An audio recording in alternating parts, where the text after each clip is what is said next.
YouTube মনিটাইজেশনের খুবই গুরুত্বপূর্ণ এবং ডেঞ্জারাস একটা আপডেট আসছে। এই আপডেটের পর থেকে বহু চ্যানেল থেকে ইউটিউব মনিটাইজেশন ডিমনিটাইজ করে দেবে এবং বহু নতুন চ্যানেল ইউটিউবার মনিটাইজেশন দেবে না। হয়তোবা এতদিন ধরে এই সকল চ্যানেলগুলো মনিটাইজেশন দিচ্ছিল, কিন্তু এবার থেকে এই সকল চ্যানেলগুলোর মনিটাইজেশন দেবে না। মানে যদি এই ধরনের কন্টেন্টগুলো আপনাদের চ্যানেলের ভিতরে আপলোড করে থাকেন, তাহলে কখনোই ইউটিউবার মনিটাইজেশন দেবে না। তো ইউটিউবে যে নতুন আপডেট আসছে এটা হচ্ছে 17 নভেম্বর পর থেকে এটা স্টার্ট হবে। মনিটাইজেশনের এই পরিবর্তনটা দেখা যাবে বা এই পলিসিটা যুক্ত হবে। এই পলিসি সম্পর্কে যদি আপনার ধারণা না থাকে, আপনার চ্যানেল যদি মনিটাইজেশন থাকে, তাহলে কিন্তু ডিমনিটাইজ হয়ে যাবে। এবং যারা নতুন ক্রিয়েটর রয়েছে, নতুন ইউটিউব চ্যানেল স্টার্ট করেছেন, এই ধরনের কন্টেন্ট যদি আপনাদের চ্যানেলের ভিতরে আপলোড করে থাকেন, আমি গ্যারান্টি দিয়ে বলতে পারি আপনাদের চ্যানেলগুলো কখনোই মনিটাইজেশন হবে না। এই যে আপনি 6 মাস 1 বছর ধরে কষ্ট করে 1000 সাবস্ক্রাইব, 4000 ঘন্টা ওয়াচ টাইম অথবা 1000 সাবস্ক্রাইব 10 মিলিয়ন ভিউ পূরণ করলেন, এই পুরো সময়টাই কিন্তু আপনার নষ্ট হবে। এজন্য বলছি অবশ্যই আপনাদের এই পলিসি সম্পর্কে ধারণা থাকতে হবে এবং এই ধরনের কন্টেন্ট যদি তৈরি করে থাকেন এবং আপনাদের চ্যানেলের ভিতরে আপলোড করা থাকে, তাহলে সেই সকল ভিডিওগুলো এখনই ডিলিট করে, নাহলে কিন্তু আপনাদের চ্যানেল থেকে যে কোনো সময় মনিটাইজেশন বাতিল হতে পারে অথবা নতুন ক্রিয়েটর হলে আপনাদের চ্যানেলগুলো মনিটাইজেশন করতে পারবেন না। তো আমার সাইডে ফলো করেন, দেখেন ইউটিউবে যে নতুন আপডেট এসেছে, এখানে ইউটিউব বলছে কি YouTube will update monetisation policy to identify mass produce or repetitive video. এই ম্যাস প্রডিউস সম্পর্কে আপনাদের অনেকের হয়তো বা ধারণা নেই। যারা নতুন ক্রিয়েটর রয়েছেন অথবা যারা পুরাতন ক্রিয়েটর রয়েছেন এই সম্পর্কে ধারণা নেই, তাদের চ্যানেল থেকে কিন্তু যে কোনো সময় মনিটাইজেশন বাতিল হতে পারে। এই ম্যাস প্রডিউস কি আপনাদেরকে এটা জানিয়ে দিব, এই ক্ষেত্রে সহজে আপনারা বুঝতে পারবেন। এবং এই ধরনের কন্টেন্ট যদি আপনাদের চ্যানেলের ভিতরে থাকে, তাহলে কিন্তু আপনাদের চ্যানেলগুলো মনিটাইজেশন করতে পারবেন না। যখন আসি ম্যাস প্রডিউস কি সেটা আপনাদেরকে জানিয়ে দিই। প্রথমে আসি ম্যাচ, মানে হচ্ছে মিশে যাওয়া বা মিলে যাওয়া, এরকম কিছু বোঝানো হচ্ছে, মানে ম্যাচ করে যাচ্ছে এরকম কিছু দেখানো হচ্ছে। মানে এক কথায় ইউটিউবে একই বিষয় ম্যাচ করে যাচ্ছে, এই ধরনের কন্টেন্ট যদি আবার আপলোড করে থাকেন, তাহলে সেটা ম্যাচ প্রডিউসের ভিতরে পড়বে। আমি আপনাদেরকে সহজ ভাষায় বুঝিয়ে দিচ্ছি, এই ক্ষেত্রে সহজে আপনারা বুঝতে পারবেন। ম্যাচ প্রডিউস হচ্ছে একই অডিওতে বারবার ভিডিও আপলোড করা, মানে একই গানে বারবার ভিডিও আপলোড করা, এটা কিন্তু ম্যাচ প্রডিউসের ভিতরে পড়বে।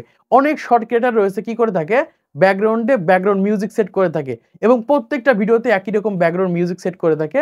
এইরকমটা যদি করে থাকেন, তাহলে কিন্তু আপনাদের ইউটিউব চ্যানেলে ম্যাচ প্রডিউস চলে আসবে। এটা কিন্তু সম্পূর্ণ এআই এর মাধ্যমে কিন্তু ডিটেক্ট করা হচ্ছে, মানে একই রকমের গানের ভিডিও বারবার আপনাদের ইউটিউব চ্যানেলে আপলোড করেছেন কিনা, বা 50+ মানে 50+ কন্টেন্ট আছে কিনা, একই রকম ব্যাকগ্রাউন্ড মিউজিকে আপনি ইউটিউবে ভিডিও আপলোড করে দিয়েছেন, এরকমটা যদি করে থাকেন, তাহলে কিন্তু আপনাদের চ্যানেলগুলো মনিটাইজেশন হবে না। দ্বিতীয় হচ্ছে একই ভয়েসে ভিডিও আপলোড করা। আমরা অনেকে কি করে থাকি, একই বিষয়ে বারবার ভয়েস ওভার দিই, একই বিষয় বারবার উপস্থাপন করে থাকি, বা একটা গল্প বারবার বলছি, এইরকম ভাবে একই ভয়েসে বারবার কন্টেন্ট তৈরি করা, এরকমটা করলে কিন্তু ম্যাচ প্রডিউস চলে আসবে, আপনাদের চ্যানেল থেকে মনিটাইজেশন বাতিল হয়ে যাবে। এজন্য নতুন নতুন কিন্তু কন্টেন্ট তৈরি করতে হবে, একই ভয়েসে বারবার কন্টেন্ট তৈরি করা যাবে না। তারপর হচ্ছে একই ট্যাক্সে বারবার ভিডিও তৈরি করা। আমরা অনেক ক্রিয়েটর কি করে থাকি, একই টেক্সটে বারবার ভিডিও তৈরি করে থাকি, মানে ভিডিও একই রকম, খালি টেক্সট পরিবর্তন হয়, টেক্সট চেঞ্জ হয়, এরকম ভাবে আমরা অনেকে কিন্তু কন্টেন্ট তৈরি করে থাকি। এই ধরনের কন্টেন্ট তৈরি করলে কিন্তু বর্তমান সময়ে ম্যাচ প্রডিউসের ভিতরে চলে আসবে। তারপরে হচ্ছে একই ব্যাকগ্রাউন্ডে ভিডিও তৈরি করা, মানে এক কথায় মিলে যাচ্ছে, একটার সাথে আরেকটার ব্যাকগ্রাউন্ড মিলে যাচ্ছে, এইরকম ভাবে ব্যাকগ্রাউন্ড একই রেখে বারবার কন্টেন্ট তৈরি করা, এটাও কিন্তু ম্যাচ প্রডিউসের ভিতরে পড়বে। তারপর হচ্ছে একই টেমপ্লেটে কন্টেন্ট তৈরি করা। আমরা অনেকে কি করে থাকি, একই টেমপ্লেটে বারবার ভিডিও তৈরি করে থাকি, বা একটা ভাইরাল টেমপ্লেটে বারবার ছবি পরিবর্তন করে করে ভিডিও তৈরি করে সেই সকল ভিডিওগুলো ইউটিউবে আপলোড করে দিই। এইরকম ভাবে একই টেমপ্লেটে বারবার ভিডিও তৈরি করা, এটাও কিন্তু ম্যাচ প্রডিউসের ভিতরে পড়বে। তারপর হচ্ছে একই স্টাইলে ভিডিও তৈরি করা, মানে সবগুলো ভিডিও একঘেয়েমি একই রকম, এই ধরনের কন্টেন্ট তৈরি করা যাবে না। এই ক্ষেত্রে কিন্তু আপনাদের চ্যানেল থেকে যে কোনো সময় কিন্তু ম্যাচ প্রডিউসের কারণে মনিটাইজেশন চলে যেতে পারে। এখন আছি, এখানে মূল বিষয়টা বোঝানো হয়েছে, সেটা হচ্ছে যে একই রকম যদি বারবার কন্টেন্ট আপলোড করে থাকেন, একই অডিওতে বারবার কন্টেন্ট তৈরি করে থাকেন, একই রকম কন্টেন্ট বারবার আপলোড করে থাকেন, একই টপিকে বারবার কন্টেন্ট আপলোড করে থাকেন, এই ক্ষেত্রে এগুলো একটার সাথে একটা মিলে যায়, এই কারণে কিন্তু ম্যাচ প্রডিউস হয়ে যাচ্ছে। এবং বর্তমান সময় এগুলো কিন্তু এআই এর মাধ্যমে চেক করা হবে, মানে এআই এর মাধ্যমে আপনার পুরো চ্যানেলটা চেক করা হবে। যদি দেখে যে একটার সাথে একটা মিলে যাচ্ছে, বা একই রকম গান দিয়ে ভিডিও তৈরি করছেন, একই রকম ব্যাকগ্রাউন্ডে ভিডিও তৈরি করছেন, বা একই রকম কথা বারবার বলছেন, এইরকম ভাবে একই টপিকে কন্টেন্ট তৈরি করছেন, যদি এইরকম করে থাকেন, তাহলে কিন্তু আপনাদের চ্যানেল থেকে 17 নভেম্বর পর থেকে কিন্তু মনিটাইজেশন চলে যাবে। এখন আপনি আপনার চ্যানেলের ভিতরে চলে যান, দেখেন এই সকল পলিসিগুলো আপনাদের চ্যানেলে ভঙ্গ করেছেন কিনা। যদি ভঙ্গ করে থাকেন, তাহলে কিন্তু যে কোনো সময় আপনাদের চ্যানেল থেকে মনিটাইজেশন চলে যেতে পারে।